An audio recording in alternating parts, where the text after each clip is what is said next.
د امنیت د لا ټینګښت په موخه هڅې د ننګرهار امنیه قومندانۍ مسؤلینو د جلال آباد ښار په یو شمېر ګڼمیشتو سیمو او مهمو ځایونو کې امنیتي کمرې نصب کړي او په امنیه قومندانۍ کې د دغه کمرو د څار مرکز پرانیست. د ننګرهار امنیه قومندانۍ مسؤلین وایي جلال آباد ښار کې د لګولو کمرو شمېر به لا زیات او په راتلونکي کې به یې په یو شمېر نورو سیمو کې هم ولګوي.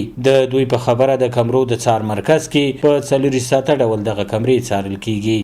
کار چې کمی مرکزی ساحې دي او کاروباري ساحې دي او هغه څه دي چې په تیر 100 کلن اشغال په موده کې به داسې متاثرې ساحې ولې په همدا ټولو ساحو کې امنیتي کمرې لګېدلې دي خو د دې به نور هم ترقي ورکوي د دورنټي تر سمرخیلو د بیسدو تر پارمیډې په همدا ټولو ساحه کې به د امنیتي کمرې لګول کېږي.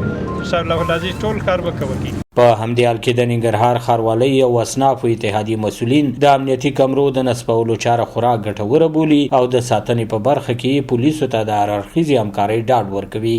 نو دا بیخي غټه فایده سوله د دې ولایت لپاره ساتنه خو نو داسې دي امنیت مثال د قومندانۍ و امنیت د پات څخه دی نو موږ به سره په کومک کې خوشبختي دا ده چې د دغه امنیتي کمرو واحد ادرس معلوم دی او د هغې په نیولو د مجرمینو په نیولو کې به انشاءالله چې ډیر مثبت رول ولري. بل خوا د دغه ګڼمیشتي ښار اوسیدونکي هم د دغه اقدام هرکلی کوي او زیاتوي چې تر ډیره به یې له مخې د امنیتي او جنایي پیښو ګراف راښکته شي.